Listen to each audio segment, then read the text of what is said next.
Today you're going to see the most insane attack in Clash of Clans history. Birdo swags 370 troop space. He brings no troops in his army comp, none in his CC, and he 3-stars a max Town Hall 16. This attack is completely and utterly unprecedented. So we have the Warden, Queen, and the Wall Wrecker on the top side, but I'm going to pause it here because have a look at it's meant to be called a troop bar, but can you call it a troop bar if there's no troops? He's got no troops in this army. Even better, this Wall Wrecker you see here, completely and utterly empty, swagging 370 troop space. This is a record. You can't get any higher than that, and you definitely couldn't do this attack at Town Hall 15. So double invis, double quake, and the fireball gets insane value. Then we got the wall wrecker coming from the top because we've got no wall breakers. We have to use the wall wrecker with this army. Whilst this is all going on, there is a bat donut, I guess is what it would be called. Invis bats with the rage, gonna get rid of 5 major targets and also activate the rage tower at the very end. And look at that, that all goes down brilliantly. Gets the rage tower down too. The crazy thing about this hit is he doesn't really abuse the gauntlet because he has to use the king to funnel the queen into the core of the base. Now you might be saying, well, Hooked, he's just abusing hero equipment, but I'm going to pause it here. So look, he clears the rest of this base with just his heroes and that one freeze spell. But his king, quite high level, I will admit that. The queen, not really at all, not even a max invis ability. What a complete noob. The Warden, he has a really high fireball, but the rage gem is terrible. And the RC, I mean, the new hog puppet's leveled a bit, but it's still nowhere near max. To think of what this attack would be like if it was max, he may be able to swag some spells as well. So the king, his whole job is to funnel. His whole job is to funnel. I mean, that's always been his job until the giant gauntlet came out. Even worse for Birdo here. Look at this. This invis tower goes off again, but the queen makes use of that. The Warden does die though, so he's not going to be doing anything more. Imagine if this was a maxed out queen ability here, would definitely get more value. The king ability has gone off to deal with the defensive king. Queen does not get rid of the expo. She definitely would have gotten rid of that expo if it weren't for the lack of a maxed invis vial. Now, in case you don't recognize the name Birdo, we had him on the channel, if not yesterday, the day before, with the double Warden charge, and I promoted his Twitter account, and I cannot recommend you enough, if you've got Twitter, or X, whatever you want to call it, follow this man. He just posts attacks like this reasonably frequently, and they are amazing to watch. Awesome for content creators as well. You're going to see the hogs. Technically, the only troop in this entire attack was the hog. But, I mean, that's generated by the Royal Champion. It's not really his fault for that. The Fox is doing a great job at staying alive, and the RC is going to finish it off. I can't believe this didn't time fail. That's another thing with this attack. Yeah, you have the Rage Gem on the Warden, but think of doing an attack with 0 cleanup, 0 funnel, you name it, just 0 everything. And you're still gonna get the 3-star attack. RC coming up, and we're not going to wait for 32 seconds, just speed through this. Now, I can't really one-up this for the rest of the video. Instead, I'm going to show you how I've been using the fireball in the Clash of Clans World Championship.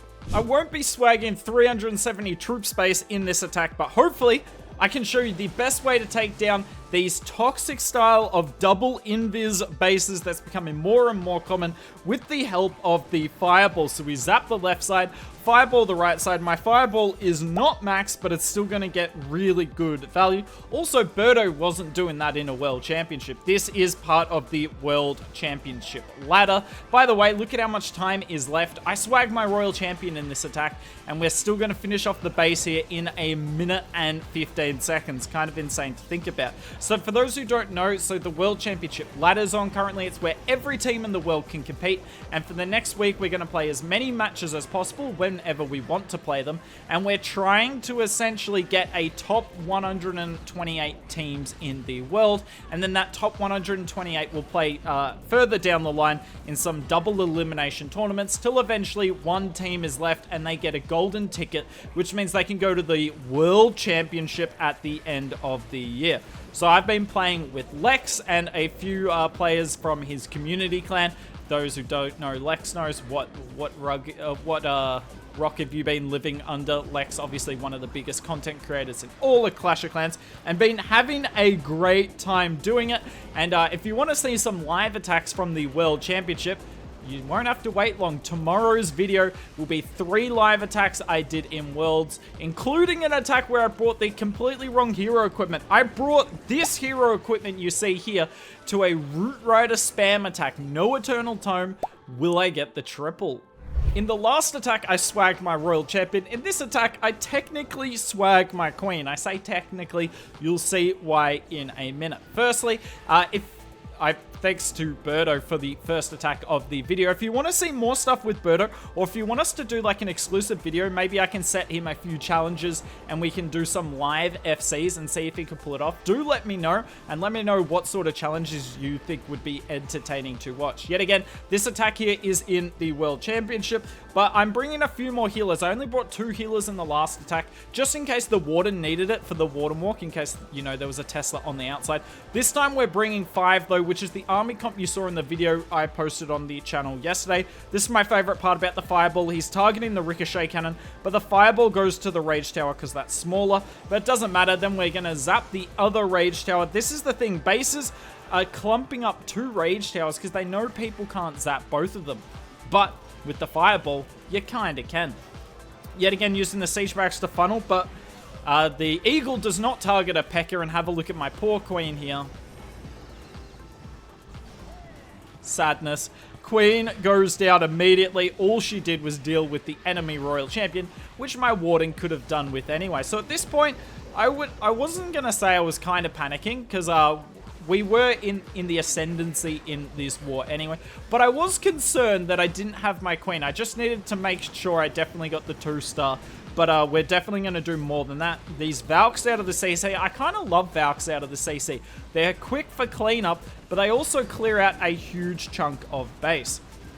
Ice Golem has stalled all our troops in the core, but when there's a core of a base, even if it's a ring, as long as you've got that gauntlet ability, you are fine. I believe I wall break at the top. Yep, I wall break at the top so the Valks can get the multi-inferno. Nicely done by them. Then RC on the back end. I have been using the Hog Puppet, and I have to tell you guys, I love the Hog Puppet. I think ever since the Fox got nerfed quite hard, the Hog Puppet is way stronger than it used to be, because 6 seconds of visibility is a long time. So if you can make your RC invisible again, like I do right here, it saves not only her, but the Fox as well. Now we're going in, and the RC is going to clear the base. I still can't believe I tripled this without the Queen, but when you get so much zap and rage value, it's insane. Like I said though, we did a full video on this strat yesterday, and we did a full video on another Birdo strat. I believe it was 2 days ago, so you are spoiled for good content. If you want to watch it, make sure you go back and watch that. And tomorrow, we have live Worlds attacks. Do you want to watch me panic in a live attack? I know the answer is yes.